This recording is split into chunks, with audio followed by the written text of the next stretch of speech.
Hi there, and welcome to One Idea Away, not just a podcast, but a community and ongoing conversation meant to inspire and empower individuals to live more fully, deeply, and consciously. Let's jump into today's episode right now.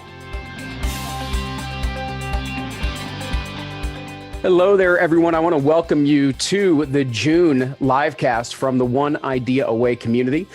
We are just a moment or two away from kicking off our livecast for this particular month. A fun little topic of when quitting is hard, but staying is harder. We're going to have a fun conversation around some transitions and things like that today. Talk about some of the tough decisions that myself, as well as our panelists, have made through the years to be able to create the types of lives and careers that they do have now. But I do want to thank you all for joining on. And so for those of you that have already joined us on the Zoom line, I do thank you for joining the June livecast for One Idea Away. I do know that we are now live through the Facebook community. And so for those of us that are out there in Facebook land, joining us inside of the One Idea Away group, I do appreciate you being here as well. We are going to have the chance, we're going to have some fun interactive dialogue today. I'm also going to encourage you to, those that are on the live Zoom platform, you can go ahead and certainly throw some chats out there to us. For those that are already on the line, I'd love to know where it is that you're dialing in from. And when you are able to, do me a favor, when you do put in those chats, make sure that they go to not only all panelists, but all panelists and attendees. It's a little option right above that chat window where you type your chats in. So do me a favor, let me know where in the country or where in the world, I really should say, because we have an international audience, you are dialing in or viewing us from today. Do the same thing there on Facebook. And if you do have questions, you can not only post them in the chat or in the Q&A here on Zoom, but you can also do that inside of the Facebook platform. We have the great One Idea Away team that will be monitoring that and filtering some of those questions over to me as we need it. And so with that, thank you very much. We've got some St. Paul, and we've got Houston and Bluebell, PA. Hotlanta is in the house. Miami, Florida. So we're dialing in from around the country. For those of you that are just joining us, do me a favor. Let me know where in the country you're dialing in from. And with that, we're going to get underway. So I want to thank you for joining us here on the One Idea Away June livecast, when quitting is hard, but staying is harder. As I just briefly mentioned, we're going to have a fun conversation around some of the transitions, some of the difficult choices that myself as well as our panelists have made. And something I was actually just chatting about with our group today, with these incredible experts, just before we went live, is that this conversation around making some of these more difficult transitions in life and how people are finding themselves in a situation that they are just not as satisfied with as they used to be. This conversation seems to be coming up more and more and more. And so that conversation, usually the very beginning part of it sounds something like, I don't really know what's wrong. As a matter of fact, there's nothing really wrong. It's just that things aren't as good or as invigorating or as energizing as they used to be. I just don't feel as alive or as happy as I used to be. It's that something just doesn't feel quite right. It's almost like this nagging sensation that's back in the back of our minds, questioning, is this all there is? There's more, right? It's kind of that little pleading, please tell me there's a little bit more than this. And it seems like this struggle, this situation of where we desire to be, and also some of the challenges and some of the responsibilities that we feel we need to meet on a day-to-day basis. It feels like these things are coming into clash more often than not. And I know that one too many people that I have spoken to will simply say, yeah, no, I know that there's some changes I want to make. I know that there's some stuff that I desire and some goals and a type of life I'd love to have. But I've got too many responsibilities. And it's the grown-up thing for me to continue to work at what I'm doing, to pay the bills the way that I'm paying it, because that's what adulting nowadays has become. And I've seen too many people start to slip into that type of resignation. So we wanted to place this as a conversation that is really front and center for us and our panelists today. I'll even share that I've been in this challenging situation, making these types of transitions and choices a few times in my own life. It was something that was mentioned in our promo. Some of the team, when we started to put this live cast together, they started to joke around the fact that I was a professional quitter for a number of years within my life, because I did. I quit a number of things. I quit jobs that just felt like they didn't fit. And I even quit my own business. First, I actually quit a family business working for my own father, led to a consulting practice that I owned and ran. And I quit that too, to be able to get off onto the path that I'm on today. But going into every single one of those transitions, and even some that I made later on in life, every single one of those times was filled with confusion, with stress, with fear, with anxiety, with just this feeling of, am I really doing what's right? I know I feel like this is something that's going to be really rewarding and it's going to be great, but should I really do this? Is this really smart for me to jump and do these types of things? And I was just very fortunate that at those times in my life, I had a few things occur. One was there were some situations that certainly when situations force your hand, you've got kind of that excuse to make change happen. But that's not always the case. And in some of those other cases, I was very fortunate to be surrounded by some extraordinary mentors, friends, and family. And I will simply say the most important of which is my wife, who I have subjected to near manic entrepreneurial episodes for close to about 17 years. She's been part of this whole adventure and supportive the whole time. And that certainly has been extraordinarily helpful as we go. So with that, I want to get into today's panel conversation. I've had these conversations with some of our panelists. I've had this as a coach and as a speaker and a podcaster and put this out there in a lot of different ways. But the three people that I'm going to bring on today are really going to help us gain some enlightenment around this transition process. They have a very intimate knowledge with the uncertainty of transition, with trying to find those things that really truly light us up and we want to build a life around, as well as of taking some of those paths that simply are just not the norm. And so they have got some great, wonderful insights into that. They've answered that question, is there more than this, in a resounding yes. And so with that, let me introduce you to our panel for today. First, we have Nina Cashman. Nina is a PCC certified coach. She's the founder of Pave Your Way and a lead trainer for a wonderful, well-known Institute of Professional Excellence in coaching, which is known as iPEC. With over 17 years of marketing experience on both the agency and client side, Nina has been building successful products and brands for national companies throughout her entire career. Recognizing her true passion to build people over products, Nina left corporate marketing to pursue her passion. And since 2014, she's been paving her own path as a career executive coach, specializing in career growth and development, leadership, team building, and individual branding. She's a self-proclaimed paver who firmly believes that you can accomplish anything if you develop your own self-supportive belief system. And so you can find out more about Nina at paveyourway.com. Next up is Allison Deutsch. Allison thought she had it all. Another marketing executive, this time at the Pepsi-Cola company, happily married with 2 children, about to renovate their dream home. Then she and her husband made a decision that unexpectedly altered the trajectory of their lives. And it led Allison to question absolutely everything that she had learned growing up about success and happiness. And so seeking new answers, Allison returned to school, earning 2 new certifications in applied positive psychology, studying with Tal Ben-Shahar at the Whole Being Institute, and is a certified professional coach through iPEC, the Institute for Professional Excellence in Coaching. You might have a clue as to how I know a few of these people. You can think of her as a personal trainer for your brain. Utilizing research-proven assessments, tools, and practices that she has road tested throughout her own life experiences, Allison helps women move through the stuck, that overwhelmed fear and indecision that occurs around making big life decisions. And her clients gain peace of mind as they develop confidence in their ability and handle anything that comes their way. You can find out more about her at AllisonDeutsch.com. Last but not least to join the panel is Andrew Missionard. Andrew is a champion for those who are struggling with alcoholism and addiction and believes that we should shine a light on recovery and celebrate it. The mission of his blog, The Alcoholic Next Door, is to change the stigma associated with the disease so that more people will feel empowered to ask for help. How can people have hope if they can't find role models that have been through exactly what they are going through and now live a life that they never thought possible? And you can find out more about Andrew and The Alcoholic Next Door simply at thealcoholicnextdoor.org. With that, I want to thank each of you for being here. Thank you so much for joining us on the One Idea Away livecast. So let me begin with this. Some panelists, or some hosts, choose to ask a question like this at the end of the conversation. I prefer to do it at the front of the conversation. And so for those that are listening, and even those that just come into contact with your work in any way whatsoever, what's the one idea or the core message that you would love for them to be able to walk away with? And I'm going to go ahead and start with Nina on this one. So as you said that just now, I was looking right here in the corner, the top corner at that picture, that frame. And that's a Zen quote that says, "Leap and the net will appear." And I think that really sums up everything.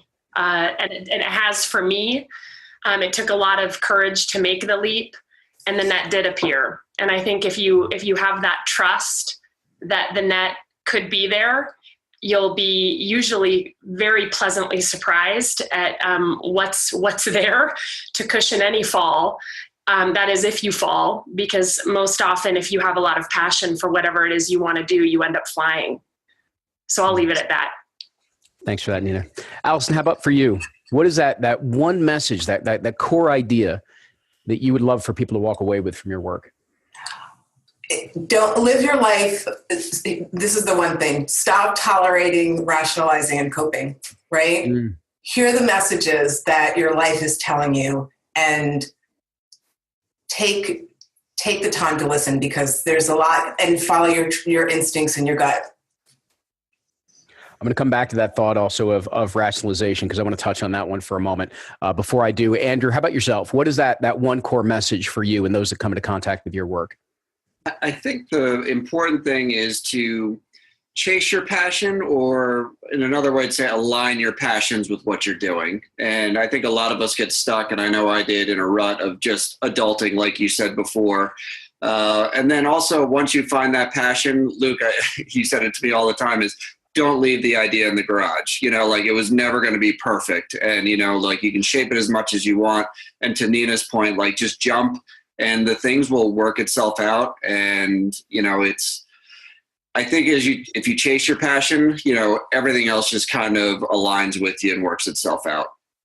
So actually then two things here that I want to follow up, because you guys both, you're getting into this in different ways. I'm going to start with the rationalization, but then I want to also come back to that idea of aligning your passions, not just chasing them as well, because I think that's an interesting thought.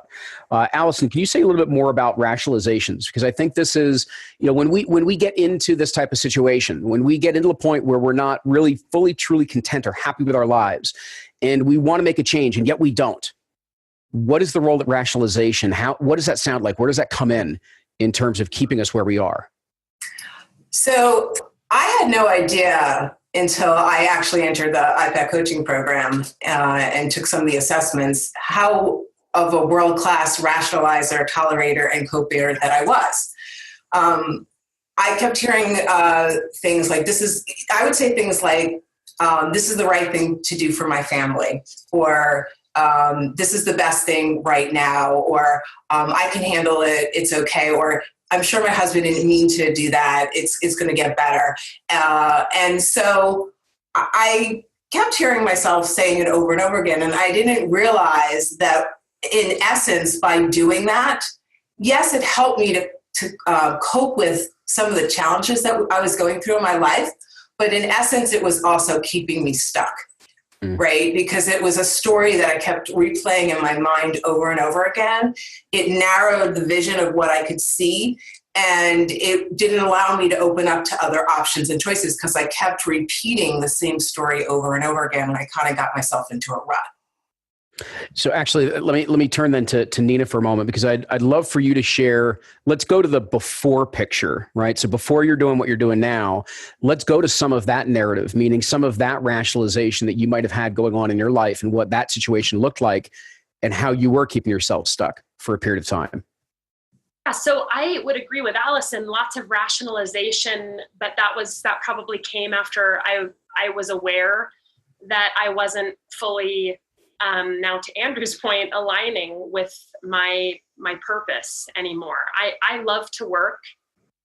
So I've always found myself really loving whatever I do, which has its advantages and sometimes disadvantages, especially when you find yourself in a situation that is no longer feeling aligned. So for me, as you talked about before, I had worked in marketing my whole career, really loved it. The last company I was working for, I loved everyone I worked with. I loved my boss. I had a bright future ahead of me there. And for me, I think the big change was that who I was changed when I had children.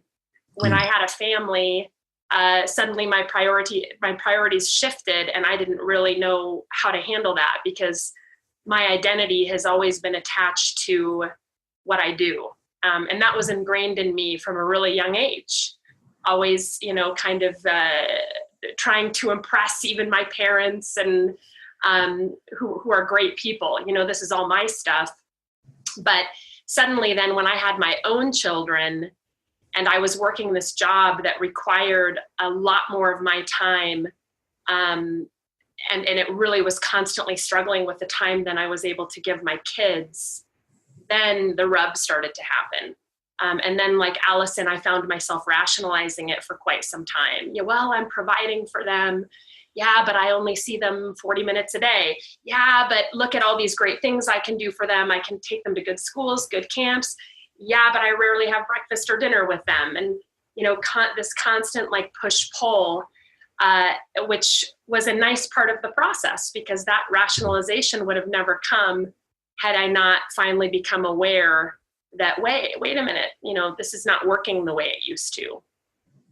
So actually, Andrew, I want to bring you into this from this perspective. Part of where Nina just went to, and I would like to hear your perspective on this as well.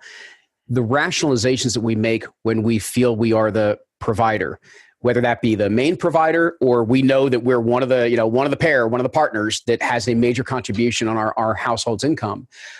How did that impact you before you were able to make this shift? How did the rationalizations, the narrative around being a provider, impact you? Well, it's such a huge thing, societally and everything. I mean, my wife, when I would talk about sort of my passions and, the amount of windshield time I do being, in sales for 20 years, is that I sit alone all day and think these things out. And then I would come home and tell my wife, and she'd be like, oh, things are good. There's money coming in. Like, let's just settle down here. And, but I was unfulfilled. But, you still look, that mortgage comes every month, the phone bills, the daycare bills, all that stuff. And, you start thinking like, how can I chase my dream when there's no monetary backing behind it? It's just an idea right now. And on this side, everything is good, but I'm unfulfilled, and I'm waking up every day just dragging myself out of bed, going to do something that I hate. And, pain is the great motivator. And, eventually you just get to a point, where enough is enough. And, you just realize you have to make that change. And it just works out, it just, I think that's such a lame way to say it, but it's true. I jumped and things just turned out for the best. So I want to ask everybody a little bit about what some of those change events, meaning those triggering events, were for each of you that helped you start to move forward. But before we do, and we started to very briefly get into this conversation, actually, before we went live with everybody. So I wanted to get into a little bit of it now. Why does this seem, meaning this conversation around aligning our passions, making these difficult transitions to really put our values and what matter most in front and center within our lives, but the challenge to be able to do so? Why does it seem like this is a conversation that's happening more often than it ever has before? Allison, let's start with you. Well, from my perspective, being immersed in the research and the data and studies of positive psychology, which happened in the late 90s, there's a lot more literature that's coming out, which is making its way more into mainstream, about fulfilling your purpose and finding your joy, and turning this idea that I grew up, I will be happy when, thinking that success leads to happiness. That's the message I grew up with, right?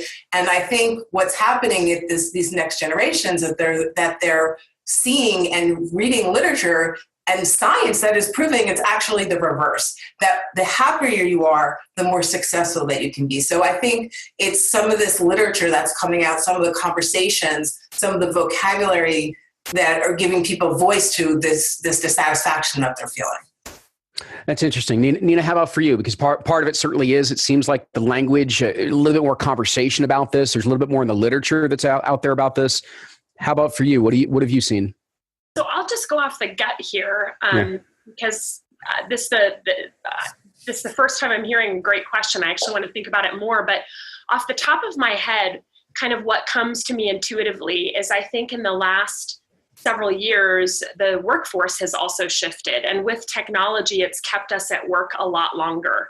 So, we have when I came from and I worked in ad agencies, we had breakfast, lunch, dinner, drink served to us. I mean, you basically didn't even have to leave the walls of the building to be fed and to be sheltered. Why? Because they wanted you to work, because we had lots of deadlines. It's a rigorous career path. And I think that advertising is just one of many career paths that really is very time consuming.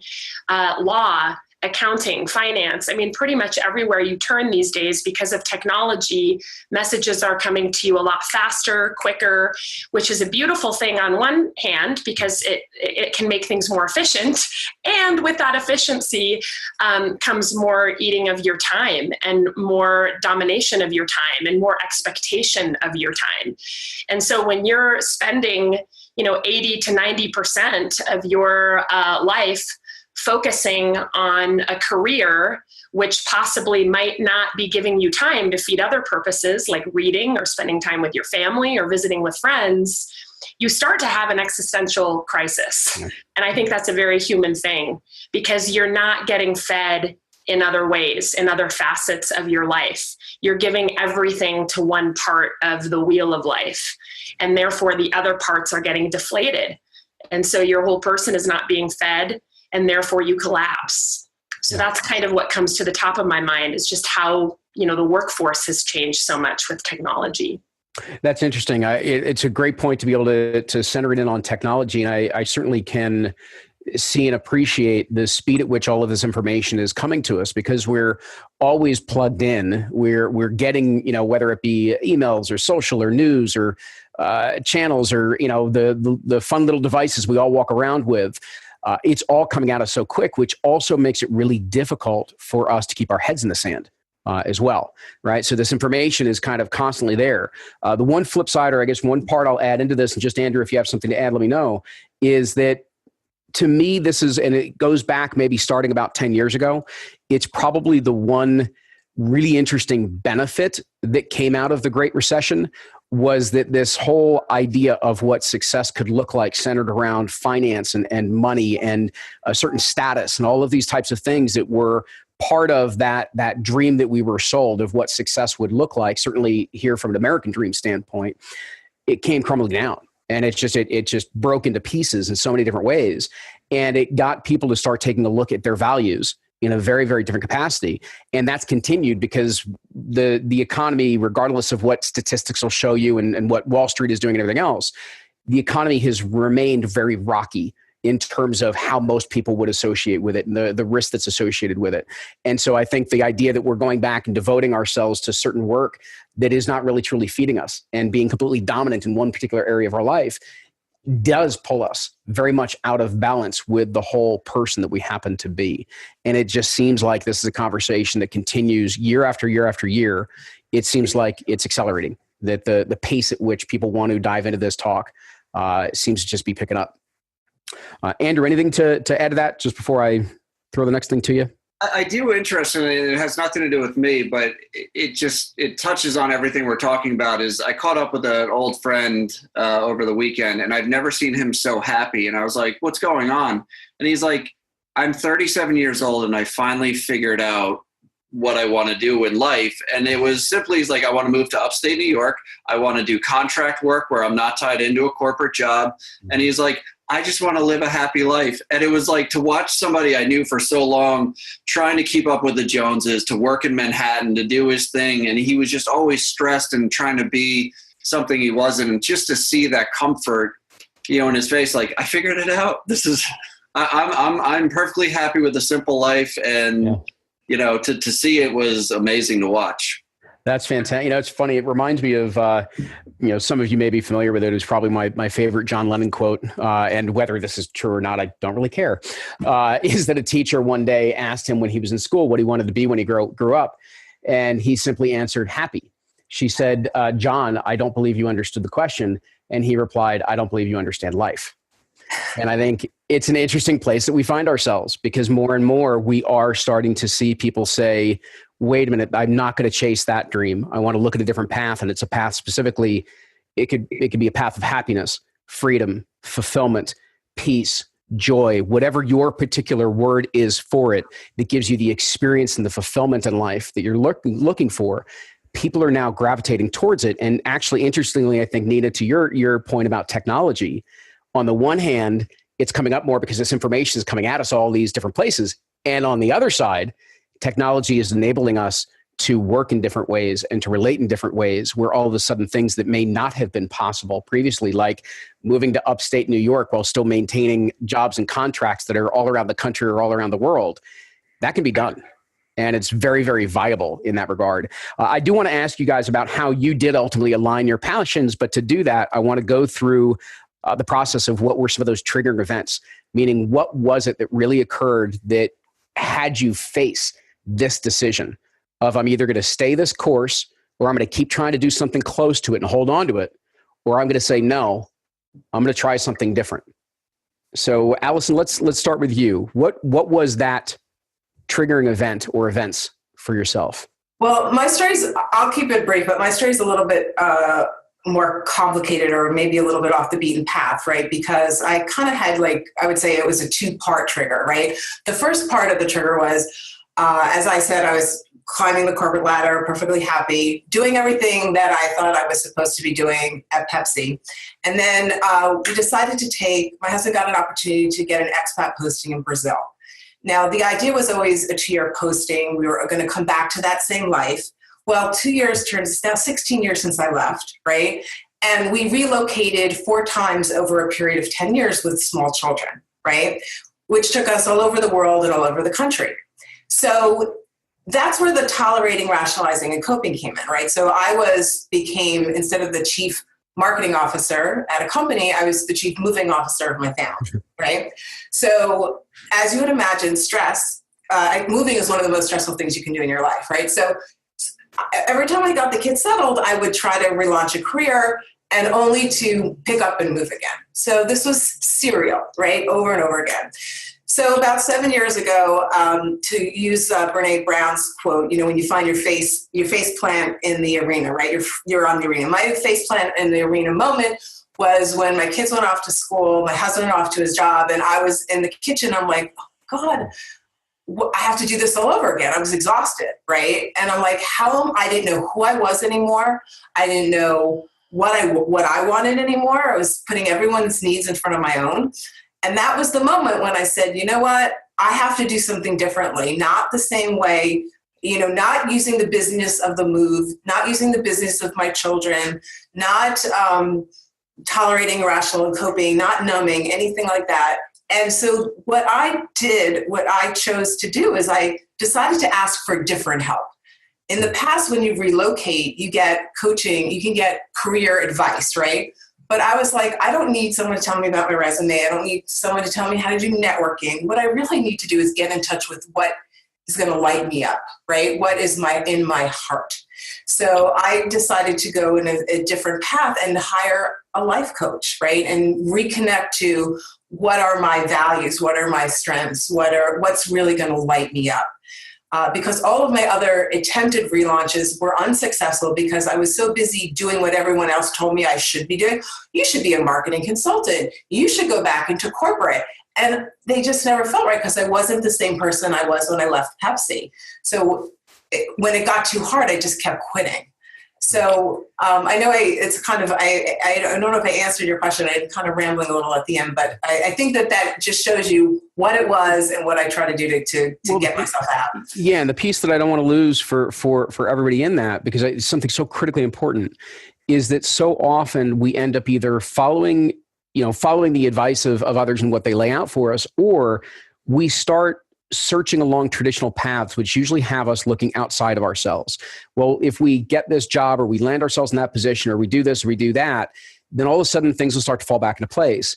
And what that does is it keeps a lot of our focus in terms of either just being active or looking outside of ourselves. But when we flip it around and we start to say, wait a minute, I'm a different person. I love that reflection right there. I'm a different person now than I was when we started this journey. I'm a different person. It doesn't matter whether it's been a year or 16 years in your journey. You're always at a different stage of life and your situation and circumstances and everything else, to be able to reflect on, well, how have my values changed? Which strengths do I really want to be able to use in what it is that I do?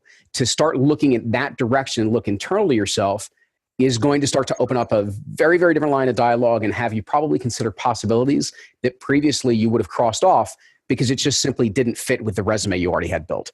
Yeah, So, and just to build on it, just one quick point is that making change is hard, right? Transitions are hard. So I don't want to underestimate that. And the fact is, in the past, I would give up really easily because I wasn't really aligned with the why. Why am I making this change? What do I want to do?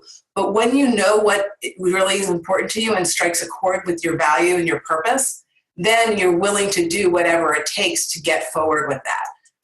So let me shift. Actually, Andrew, I want to go to you for this part in terms of what was it that enabled that shift to, kind of what did you come face to face with to be able to make that shift? Specifically because you, similar to me in background on this, you were in an interesting position. You had your own business. So by most people's standards, when you make a shift to move away from something, it's usually to get into something that provides you with more freedom, which some people have this false myth that entrepreneurialism somehow leads to that freedom. That's an interesting road to travel. That's a different episode, different live cast. But you made a really interesting choice and you did decide to walk away from that. So I'm just curious if we could speak a little bit about what was going on. What was it that you were coming face to face with in terms of reality that prompted you to make the type of change that you've made? Yeah, I mean, it's an interesting thing because, I thought it was so cool to say I was an entrepreneur. I was like, ooh, I'm an entrepreneur. I do all this other stuff. And, the other thing, I'll jump, obviously I write a blog called The Alcoholic Next Door. I'm very open with my struggles with alcoholism, my recovery and stuff like that. And, at that time, it was about a year ago, the company was doing okay. We were doing fine, but I was just so dissatisfied, and, it's funny because last night I journal and I brought out, journals from like 2-3 years ago. And it was almost like every page was like the same thing. It was just me screaming on the page, like, I'm miserable. I'm miserable. And, I've helped a lot of people get sober, through the years, but I never really thought about it. And it was just, hey, this is kind of what I'm supposed to do. I'm supposed to help somebody else out. And so as I'm kind of miserable running my company, one night a friend of mine who I helped get sober was in a pinch and he was like, hey, I really need a speaker tonight at an event I'm going to. The guy backed out. And so I went. And there was about 200 to 300 people there, which I wasn't expecting. And when my friend introduced me, he started crying, talking about everything I had done. I'm getting choked up talking about this. Everything I had done for him to help him. And I'd never even really thought of it. I thought I was just helping a friend. So I told my story to these people and there was a line out the door, people like, you need to do more with your story. Like, this is your purpose.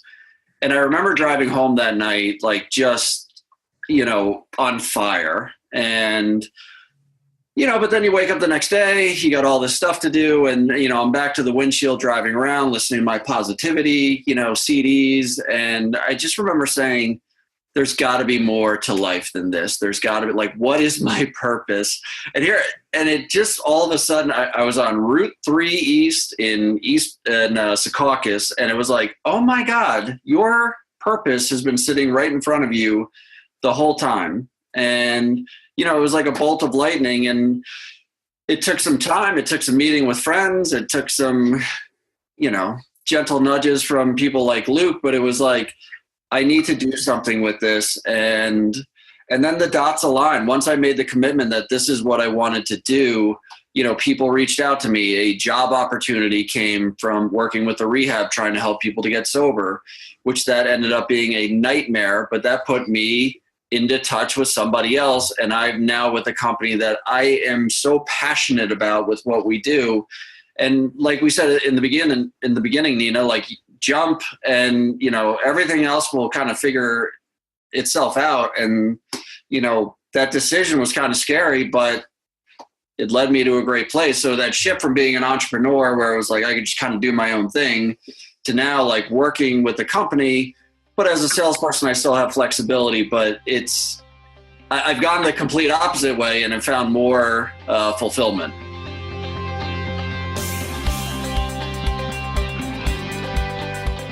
what I think you realize is that this show is about beginning a conversation.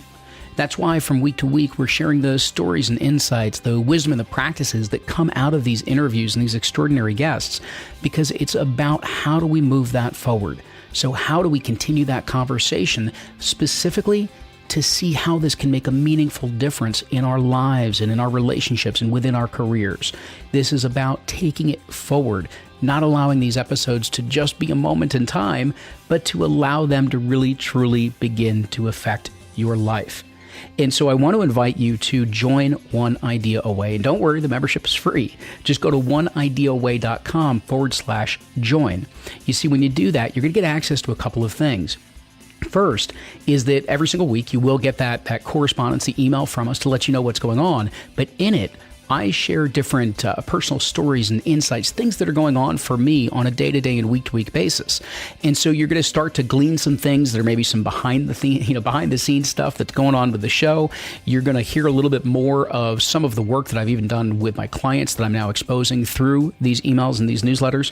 And what it's also attached to is kind of number 2, which is that we're releasing these weekly momentum builders, these connection exercises that allow you to take these concepts, these practices, some of the lessons you learn on this show as well, and apply them to your life, to take them deeper, to reflect on them more deeply than ever before. So it does make that meaningful difference.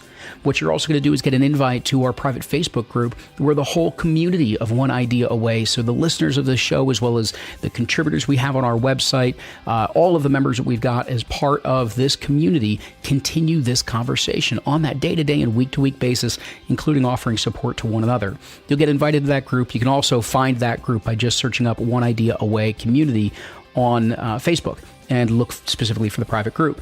The last thing you're going to do is that when you join, you're going to continually get these invites to the monthly live cast that we've also begun. These are deeper conversations where we get into it with community members, we get into it with experts, and we move the conversation forward from multiple directions on different topics, whether it be on purpose or relationships or career or meaning. And we really dive that down deep. And you've got the chance to interact by posing your questions to us. Throw it in there through Facebook and make sure that we are helping you in a way that really benefits your life, benefits your career and your relationships. And so do me a favor, go to oneideaaway.com/join. I really invite you to get involved. And last but not least, do it because I would love to connect with you. It's so meaningful for me to know how this is touching you, how this is reaching you, and also what would help you even more. So do me a favor, join in, join that private Facebook group, get in touch with me, ask me your questions, and I would love to continue to support you through this show, as well as through the One Idea Away community. Thanks so much, and now I hope you enjoy the rest of the show.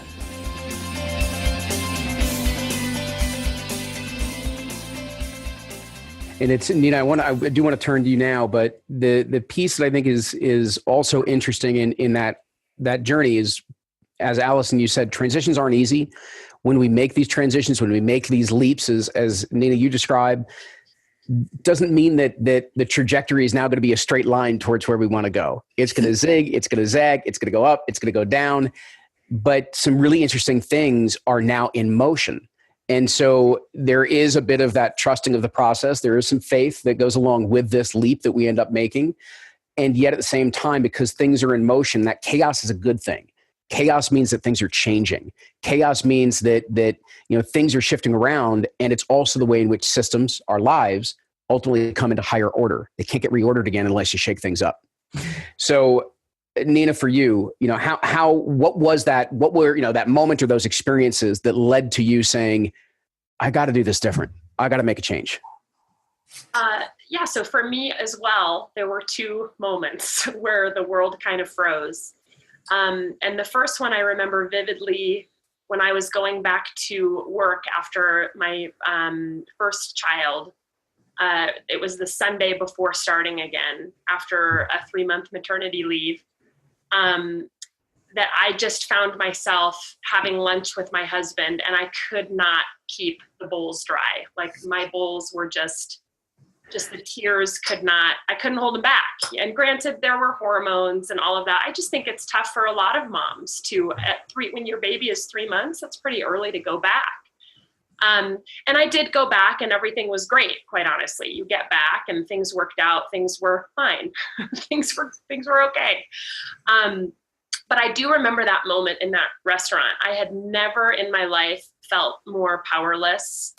And I was really actually disappointed in myself in that moment, just in retrospect. In that moment, I was disappointed in myself that I felt so powerless, and that I did not put myself in a position where I would have choices, because I felt like I had worked so hard in my career. And here I was in this position where I felt like I was not in charge at all. Everyone else actually was in charge but me, the ultimate state of victimhood. Yeah. And it was in that moment, and again, thank goodness for all emotions, because they do inform us so well. It was in that moment where I decided I was never going to feel that way again. And a week later, I called up a school called iPEC.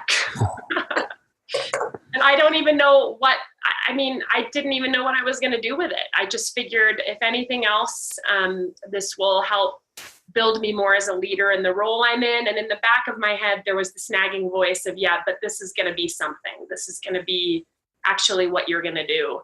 But I wasn't ready to listen to that. That was too scary, but it was there for sure. So that was moment number one in that restaurant.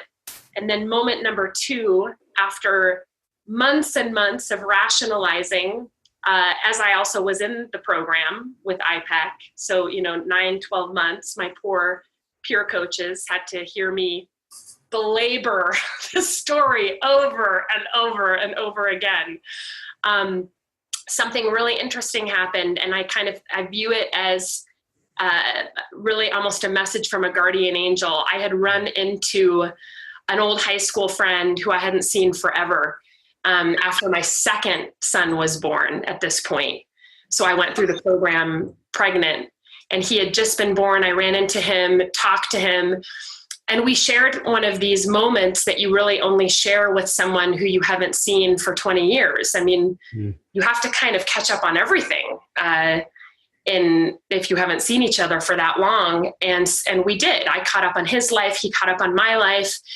And then we went our separate ways. And in catching up with my own story, it really got me thinking about where I was and what I was doing. And 2 days later, I was on Facebook, and I saw a message from his wife on his Facebook wall that he had died. And that was, it was a shock to everyone. It was certainly a shock to me, because I had spent a lot of time talking to him, and he seemed great. Little did I know he actually was suffering underneath it all, and I won't go into that story. He didn't talk about it. But that moment to me seemed almost like a divine message, because it was really a reminder of how precious life is, and how short it is, and how amazing it was that I, of all people in the world, got to run into him 2 days before he left the earth, and got to hear about aspects of his life that he was so happy with, and the way he was doing things, and got to also hear myself. He pulled it out of me, where I was within my life. And that was the second moment when I was like, you know what, I'm done rationalizing. Life is short. I'm going to run off this cliff, and I'm going to make it happen, because I could die next week as well. And if I die, I'm going to die flying. So let's go. Yeah. So then I put in my notice 2 weeks later. That's incredible. The piece that I want everyone to hear, because there's kind of the two sides of this. There are aspects at times within life that can be circumstances that push us to look at the reality of where we are right now. Nina just described a very powerful one at that. I reflect actually two different massive changes that I made within my own life. One was right on the heels of an experience because of 9/11, and others was another big decision I've made was because of losing 4 people, going to 4 funerals within 10 months, 2 of which were people who were way too close in age to myself with kids. And so it puts things into perspective. The flip side of that is that the people that are here on this live cast today don't want you to have to wait for that moment either.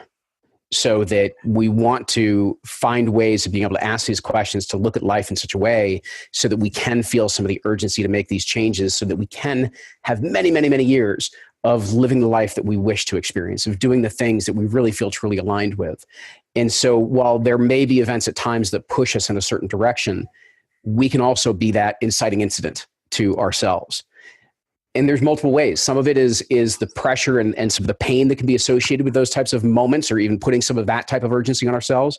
But there's also another part, which, Andrew, you brought up in a very different way, and I want to hear how this worked for Allison and Nina. Andrew brought up that moment of speaking on the stage. And when you leave that, you feel like you're completely on fire. There was something that you tap into at that moment that just feels extraordinary. Like, this is something that's a part of me that I want to do more of, or I want to let out more of. And I'm just curious, for Allison and for Nina, were there moments, what were those moments for you that started to give you an idea of what you may do in the future? It's those glimpses, it's those moments where it's like, wow, if I actually could build something around this, what a life it would be. And I'm curious if either of you had those types of moments as well that gave you a glimpse of the possibility that the future could hold. Allison or Nina, whichever one of you first. I'll go. Luke, you bring up a really good point, and there's this great video, if anyone hasn't seen it, it's by Elizabeth Gilbert. It talks about using curiosity of the hummingbird, right? And she talks about essentially what you're talking about is paying attention, right? That perhaps you think, I was the kind of person who said, I have no passion. Everyone kept saying to me, follow your passion. And I kept saying, I would if I could, but I don't know what it is, right? But the truth was I wasn't curious and I wasn't paying attention, right? And so this video, this TED Talk that she gives, it's not a TED Talk, it's on Oprah, but it's amazing. And maybe, Jenny, we can put it on, attach it later so people can see it. But it's about, again, paying attention, listening to the messages. And what I noticed was I went into positive psychology to help myself, right? It totally transformed my life. And then I had people who were asking me questions and talking to me about it. And I was sharing all this information, and I felt that's the spark. I got that energy. I felt so alive. But what I found was I was shoulding over everyone. You need to do this. You should do this. Science tells us, right? Which is the worst way to get people to change, right? But I knew there was something there that my story, my own story of transformation, my own story of trying to relaunch my career after a 16-year hiatus. So I did some volunteering. I was an ambassador for a group that helps women relaunch their career after an extended hiatus. I relaunched. Got a lot of traction there. So I experimented. I got curious. And then I said, okay, this isn't working. So that's when I found myself back in coaching school, because I figured that was the best way to share my story. But I think the answer is elevating curiosity, listening to the signs of the universe, because they're all out there, paying attention and being willing to experiment. And I think what you said, Luke, is really important, that it's not a straight thing. It's around, it's ups, it's downs, it's around, it's sideways. But if you are hungry for more, just follow that passion and follow that curiosity. That's the passion, is the hunger for more in your life. Yeah. The rest and the commitment.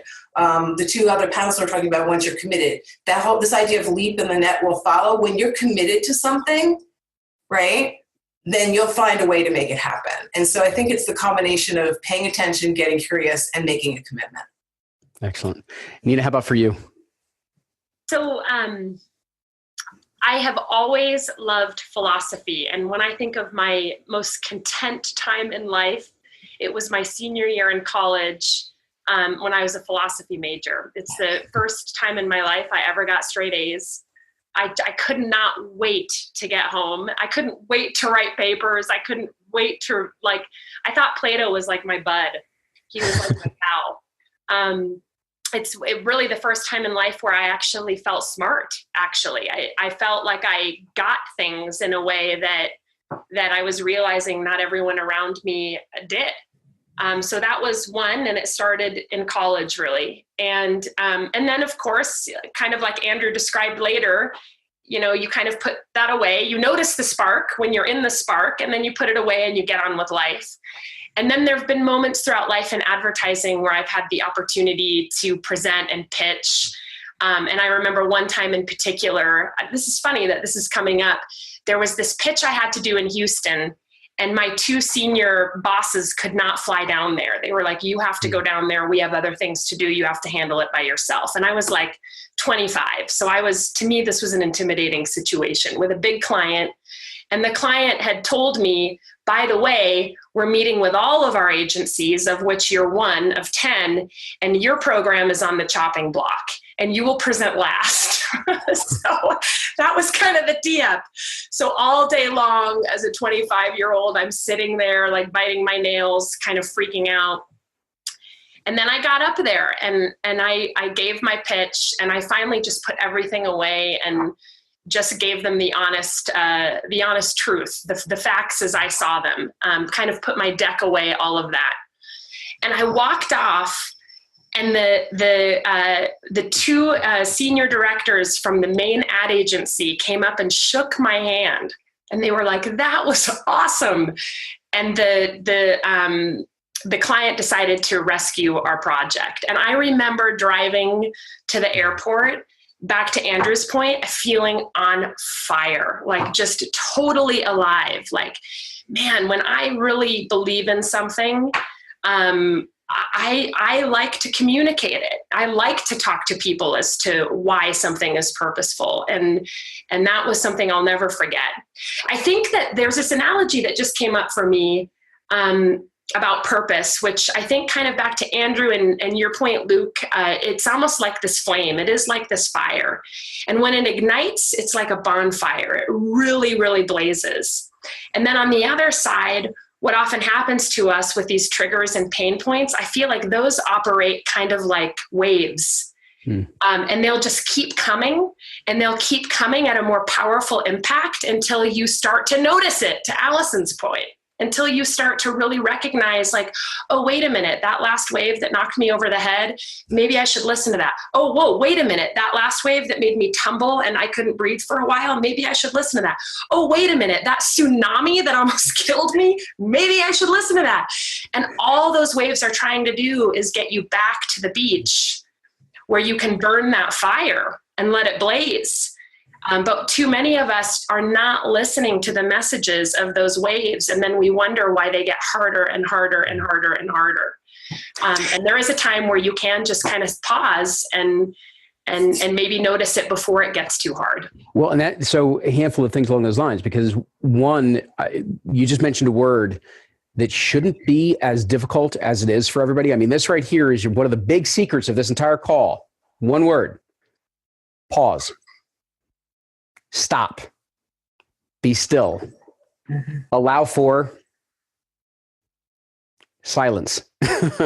All right. So it's giving us that time to be able to unplug. I've jokingly done this with clients to describe it as you need a disconnect for you to connect. Disconnect from all the distractions, disconnect from all the noise, disconnect from everything online, disconnect from all of it, and find ways of being able to reflect. One of the things that came up as you guys were describing, just a quick exercise that people could do for themselves. Well, maybe not so quick, but just take an hour, take a journal out, and start reflecting on each decade of your life and find those moments where you felt completely lit up. What were you doing? What was the activity? What was the presentation? What was the conversation? What was the topic? What was the activity? What were you maybe doing at that given time?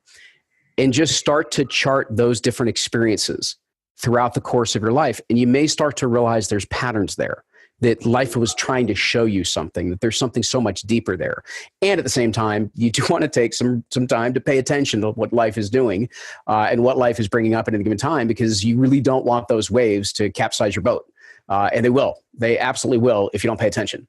And so it is to be able to recognize, wait a minute, I feel like, maybe this pressure that I'm feeling, maybe it's because life is trying to push me to notice something. In this pull that I feel towards these things over here, maybe it's because there's something that's really attractive about doing that. Just observe, be curious. And even once you make the choice, make a decision to start to head in a given path, That path is not going to be straight. And I don't just mean that it's going to be ups and downs. I mean that when you think you've figured it out, you're going to arrive at this place of having figured it out, and it's going to change. So what you think was the path, what you think was the way, it's going to evolve. That's who we are as creatures. We evolve constantly. So to be prepared for that, to know that that's part of the process. The thing you think that you have figured out may just be leading you to the next thing that you figure out, which is leading you to the next thing that you figure out. But it's a hell of a fun journey to go on. So because we've only got about 10 minutes or so left, what I wanted to turn to, and Andrew, maybe you can kick us off with this, is around when you go to make a transition like this and being in that transition, what are some of the things that were really helpful to you? Whether it was reminders, whether it was resources, whether it was whatever, what helped you in the transition that you've made? Yeah, I definitely think one of the big things was a support group, people that you talk to.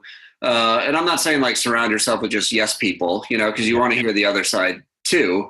But surrounding yourself with, people that can influence you. Like I know Luke, we had the kind of a group that, I spoke with, and when I was, to Allison's point, rationalizing everything and like, I shouldn't do this. And then I finally just said, after like 2 months of putting it off, I just said, all right, guys, on this date by 9 a.m., I am going to launch this thing. And like, because it was like out there in the universe, I was like, oh my God, like now I have to do this. And I do remember kind of writing that post. I started at about 7:45 a.m. and at about 8:59, I still had my finger over the publish button. Like, am I really doing this? Am I really doing this? But a support group, and then also for me, it was just kind of thinking about like, I'm still pretty young, and it's like, the rocking chair argument, the rocking chair thought, if I'm sitting on my porch, and I'm 75, like looking back, and it's like, that's a powerful, powerful thing, to think about, like, what's my legacy? And, Luke, you hammered it home, saying like, what is your daughter going to be most proud of you for, running some company you don't care about, or doing something that's actually going to leave a lasting impact and change lives? Because there's so many ways you can talk yourself out of it. Like we talked about before, bills, things that just keep coming. But I just think, making a decision and realizing it's going to be okay. And if it doesn't work out, God forbid it doesn't work out, like it's not the end of the line either. We have so many different opportunities, in this life to do something that we love. Yeah. That idea of we make the commitment, maybe it's not working out. We're not staying as committed as we want to be. Things are challenging us or whatever. It's always knowing that, well, I can still continue to make another choice in this very next moment. I can continue to embrace where I'm at. I can keep going in different directions.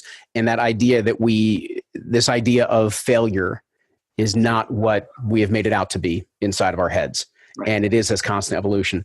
Just because I do want to turn to Allison and Nina, is for everybody, I was going to do this in a moment, but because Andrew brought it up, I wanted to be very specific with this. The question that I asked Andrew, and you might change the circumstances for yourselves. I happen to know I was playing dirty pool. You could say I happen to know that, know at the time that Andrew had a very young daughter at home under the age of 1, and going through the type of decision process he was going through, and simply asking him, so 20 years from now, your daughter's going to be graduating college, and you're going to tell her a story about this time in your life, and you're going to reflect back on it. What's the story that you want to be able to tell her about the choice that you made? When you put things in those terms, so take something that's really important, take that loved one, that spouse or that child or that grandchild that maybe isn't even born yet, and start to think about what's the narrative, what's the story that you want to be able to pass on to them about the transition that you're considering right now. Is it that you stayed the course? Is that you held true to the status quo?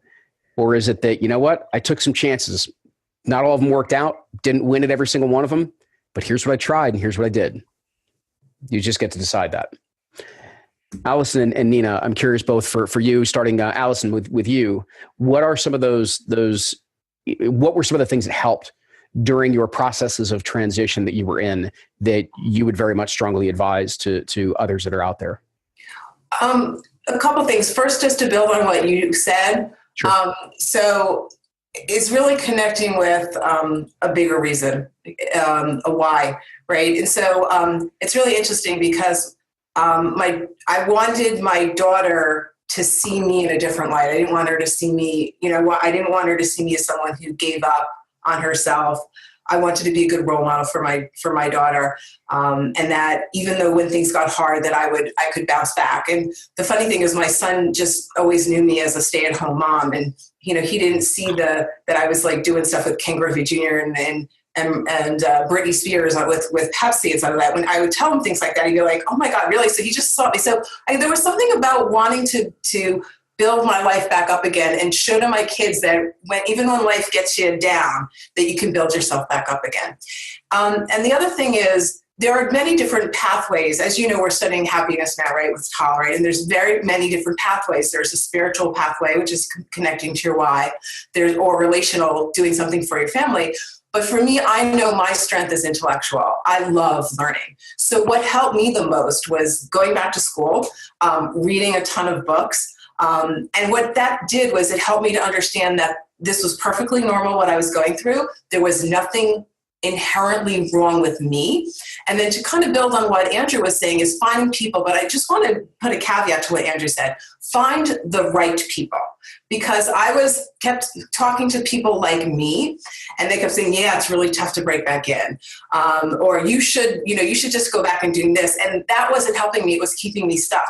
So I had to break out of sometimes I had to break away from my parents who kept telling me just go back to corporate, to my husband. Like I had to break away from those well-intentioned voices to find a new tribe that was going to support me on this new journey. So it's finding people or finding the right people. And also sometimes it's hard to do this on your own. And again, I enlisted the help of a coach because they weren't invested in my future the way my husband and my friends and my parents were. So they were asking me those tough questions that you were asking Andrew. And sometimes you need a little extra help to give that little push. And Nina, for yourself. So I was going through the iPEC program at the time, and that was very helpful because there was so much coaching embedded that helped me do what I call spine work, which is I call that with my clients too, where it's just adjusting the spine, straightening it up, building some confidence, having confidence in yourself, recognizing that so many of us have done so many amazing things in our lives and everyone else trusts us but us quite often. And sometimes it takes reminders from our moms or our dads or our husbands and wives, the people who are our cheerleaders in life, to remind us that we actually are quite capable. And if we've been that capable in other fields where we were working for other people, then why couldn't it work for you? Doing whatever it is you want to do, quite honestly. And on that note, part of spine work to me is really cultivating a lot of patience for yourself, because as we talked about before, this is not a straight shot where, in 2 weeks, you're where you ultimately want to be, which, by the way, is constantly changing, constantly. So patience is so important. Because ultimately when you leap, you got to get really good at, I read this somewhere, you got to be good at being a small fish in a large pond over and over and over again. You've got to be cool with that. We've got to treat ourselves like we treat our kids, which is being patient with them when they don't write the alphabet perfectly the first time they ever wrote. Instead of discouraging them and saying, "Oh, you wrote that letter really badly," instead you say, "Yeah, keep going. No one's good at writing the first time they do it. Keep trying." And I think that's something that we need to do with ourselves when we make leaps, is just be patient. Allow yourself to flop many times and allow yourself to try a lot of things. Some things are going to work. A lot of things are not going to work, and you're going to learn from all of it. So developing your own learning mentality, your own growth mentality, and that takes patience. That's excellent. I really appreciate with patience what you're also, if I read in between a little bit of what you're saying as well, is you're also bringing a high degree of compassion and self-compassion in for who you are, where you are in your journey, what is it you may be working through at any given time, and some of the self-talk that goes along with that patience and goes along with that type of compassion is something that at times, you use the example of trying to write out the alphabet the first time as a child. when we talk to ourselves in that way and it feels a little goofy, it feels a little bit awkward, it feels a little bit forced. Thing is we don't all have the healthiest of inner dialogues. I don't know if you all know that, but we don't always have the healthiest inner conversation going on. The more that we practice it, we got to learn it like a 2-year-old, because that's where most of us are with the maturity of our inner dialogue. And it takes time, and it does get more comfortable, and it does open you up to a little bit more of that patience, a little bit more of that compassion for self. And then all of a sudden, it also takes on a little bit of that inner cheerleader as well. So it starts to embed it within you. Now, in the meantime, surround yourself with those people that are going to help you. Surround yourself with people who will not only encourage you, but will challenge you simultaneously. So that it really brings out you being the best version of you, and they hold you accountable to what it is that you're trying to do for yourself. So there's a lot of different things that you heard on today's live cast. I want to thank you guys for being here. A few things. Another wrap-up thought. I'm going to add one more thing to that idea of patience. And this was actually something that I had worked through with a client many years ago. And we came up with the phrase patient persistence, to be both. So to have that persistence, but to recognize it ain't gonna come overnight. To have the patience while you continue to work and put the effort and the energy and the drive and the why and the motivation and all of that into the commitment you have to create what you're trying to create in life. So I do want to thank Andrew, Allison, and Nina for being here on the live cast. Thank you for your experiences, your stories, your insights, the wisdom that you have brought to everyone here on the live cast. Thank you each and every one of you for being here. Thank you. Appreciate the invitation. Thank you. For everyone, just want to continue to have you as part of these conversations. As you may hear from listening in on the One Idea Way podcast, this is not meant to be the end of the conversation. This is meant to be the beginning of one. So get onto Facebook, find the One Idea Way community, go to oneideaway.com. You can get a link to Facebook there. You can also join the newsletter list, because this is a conversation that will live on inside of the community. We've got a wonderful group that's there that engages around these questions, engages around these dialogues. You've got wonderful people like those that have joined me here today who are on and off those types of chats and dialogues all of the time. We're here to support. It's part of the driving mission behind One Idea Way is that community, that social support that you keep hearing about on this call. That's kind of what we're doing. It's kind of part of what we're up to, is to help people navigate through these aspects of their lives so that you really, truly can have the life you deserve, the life you wish to experience, and align your passions, align your work to exactly that. So I want to thank you guys once again for being here on the June live cast. When quitting is hard, but staying is harder. Thank you so much for being part of One Idea Away. Thank you to the extraordinary panelists that were here with us. Once again, I am Luke Iorio signing off for One Idea Away. Thank you.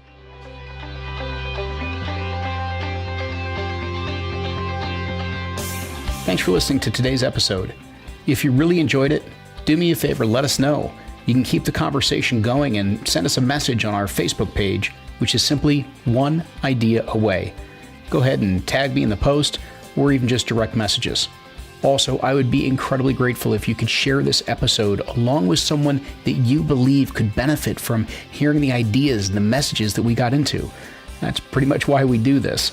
So you can just go ahead and share it from your app or email it along, whatever works for you.